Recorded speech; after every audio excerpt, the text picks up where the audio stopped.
एक जंगल में एक हाथी और एक बकरी रहते थे। दोनों बहुत पक्के दोस्त थे। दोनों साथ में मिलकर हर दिन खाने की तलाश करते और साथ में ही खाते थे। एक दिन दोनों खाने की तलाश में अपने जंगल से बहुत दूर निकल गए। वहाँ उन्हें एक तालाब दिखाई दिया। उसी तालाब के किनारे एक बेर का पेड़ था। बेर का पेड़ देखकर हाथी और बकरी बहुत खुश हुए। वे दोनों बेर के पेड़ के पास गए। फिर हाथी ने अपनी सूंड से बेर के पेड़ को जोर से हिलाया और जमीन पर ढेर सारे पके हुए बेर गिरने लगे। बकरी जल्दी जल्दी गिरे हुए बेरों को इकट्ठा करने लगी। संयोगवश उसी बेर के पेड़ पर एक चिड़िया का घोंसला भी था, जिसमें चिड़िया का एक बच्चा सो रहा था और चिड़िया दाने की खोज में कहीं गई हुई थी। बेर का पेड़ जोर से हिलाने के कारण चिड़िया का बच्चा घोंसले से बाहर तालाब में गिर पड़ा और डूबने लगा। चिड़िया के बच्चे को डूबता हुआ देखकर उसे बचाने के लिए बकरी तालाब में कूद गई, लेकिन बकरी को तैरना नहीं आता था।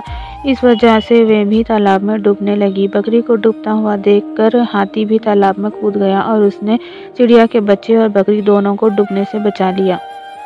इतने में चिड़िया भी वहां पर आ गई थी और वे अपने बच्चे को सही सलामत देखकर बहुत खुश हुई। उसने हाथी और बकरी को इसी तालाब और बेर के पेड़ के पास रहने के लिए कहा। तब से हाथी और बकरी भी चिड़िया के साथ उस पेड़ के नीचे रहने लगे। कुछ दिनों के में चिड़िया का बच्चा बड़ा हो गया। चिड़िया अपने बच्चे के साथ जंगल में घूमकर आती थी और हाथी और बकरी दोनों को जंगल में किस पेड़ के फल लगे हैं उसकी जानकारी देती थी। इस तरह हाथी, बकरी और चिड़िया मज़े से रहते और खाते पीते थे। हमें किसी का बुरा नहीं करना चाहिए। अगर हमारी गलती से किसी को परेशानी होती है तो उस गलती को सुधारना चाहिए और मन मुटाव दूर करते हुए एक दूसरे की मदद करनी चाहिए।